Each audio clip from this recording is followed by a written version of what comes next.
Uh, okay, my dear students, I would like to welcome you all here in this session.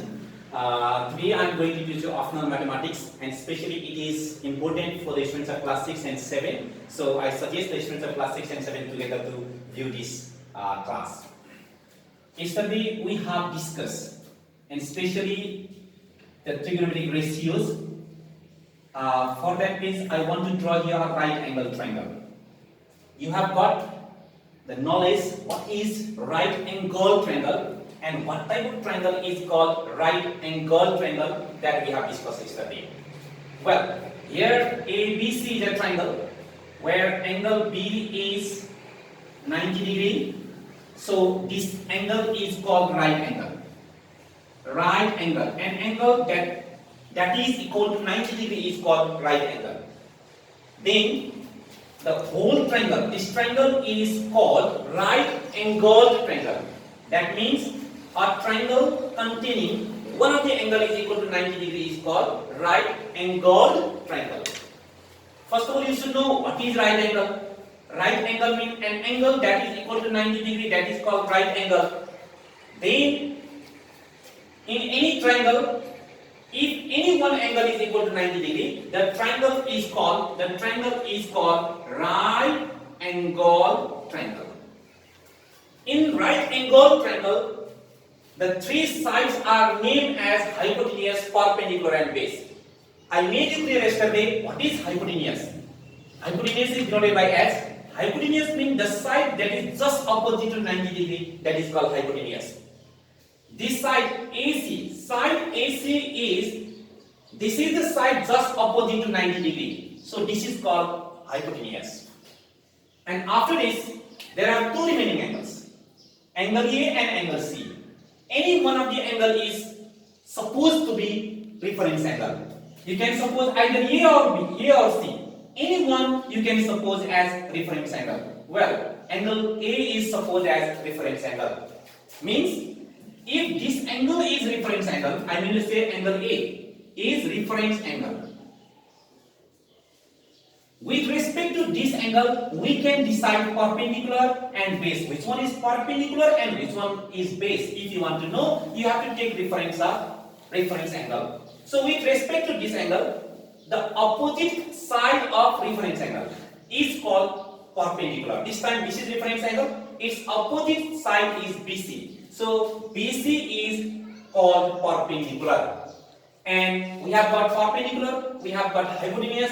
Finally, what is the side remain there? That is called base. We have got AB is the remaining side, it is called base. So you are clear about hypotenuse, perpendicular and base. Well, now I'm going to teach you we can use Pythagoras theorem. Pythagoras is a mathematician. He has derived a formula. That is applied in right angled triangle. So that theorem is called Pythagoras theorem. Pythagoras is a mathematician. Yes, he has derived a formula. The formula is said to be Pythagoras theorem. Well, this is called perpendicular, this is called base. Pythagoras theorem states that square of hypotenuse is equal to p square plus b square. It means square of perpendicular plus square of base. This is Pythagoras theorem. So whenever you will get a right angled triangle, be sure that what is hypotenuse, what is base and what is perpendicular. After that, you have to remember a theorem. The theorem is said to be Pythagoras theorem. So this Pythagoras theorem states that h square is equal to p square plus b square. Now, I just told you X represent for AC, P represent for BC, and B represent for AB. Well, in which condition do you use this formula? Let's suppose that this side is given, length of hypotenuse is given, length of perpendicular is given for you. And let's suppose that you don't know what is base. How long is base? You don't know. Then you can find base by using this Pythagoras theorem. I mean to say, when you have to find any one side, if any two sides are known for you, among these three sides, if any two sides are known for you, you can find the unknown side by using Pythagoras theorem. So here I'm going to give an example. Let's suppose that hypotenuse is 13 centimeter and base is, let's suppose that base is 4 centimeter. Let's suppose you don't know perpendicular. What is the length of perpendicular? You don't know. Yes, in this case, two sides are known. The third side are unknown for you. Then we can use Pythagoras theorem here. How to apply this? Now let's take an example. In place of hypotenuse, we'll write 13 here, 13 square is equal to in place of perpendicular. Perpendicular is not known for you. You write as it is. Plus, now what is the base given here? Base is 4 centimeter. So in place of B, you write 4 centimeter, 4 square. Simplify, let's complete simplification. This is 169 equal to P square plus the square of 4 is 16 here. Then P square, we are going to find P. Therefore, let it be alone. Let it be alone. Then 169 here we have in left hand side. 16 should be transferred in left hand side. When we transfer 16 in the left hand side, here is plus sign, so it changes into minus 16. Then finally, P square is equal to 169 minus 16 is equal to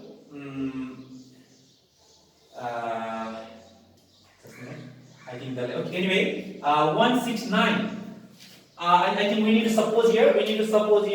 Let's suppose this is 5 centimeter. I made mistake. And then here again 5 square.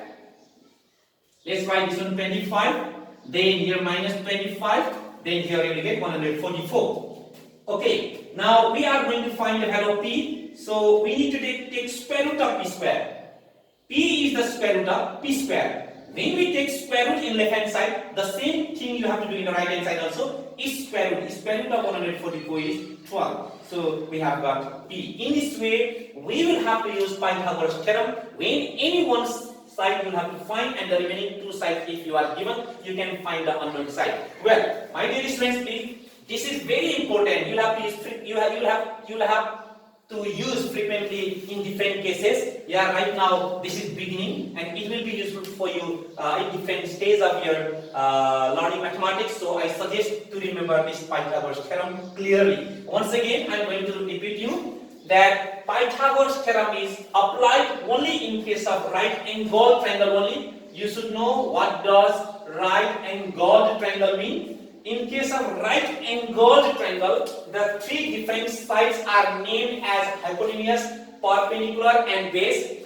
What is perpendicular? I have made it clear. Perpendicular means the side just opposite to reference angle. You can say this one is also reference angle. If this is reference angle, this will be perpendicular, but here we have taken this angle as reference angle. So with respect to this angle, its opposite side is perpendicular, and the side opposite to 90 is hypotenuse, and the remaining side is base. In this way, if any one side is to find, you will have to use Pythagoras theorem. You remember this Pythagoras theorem.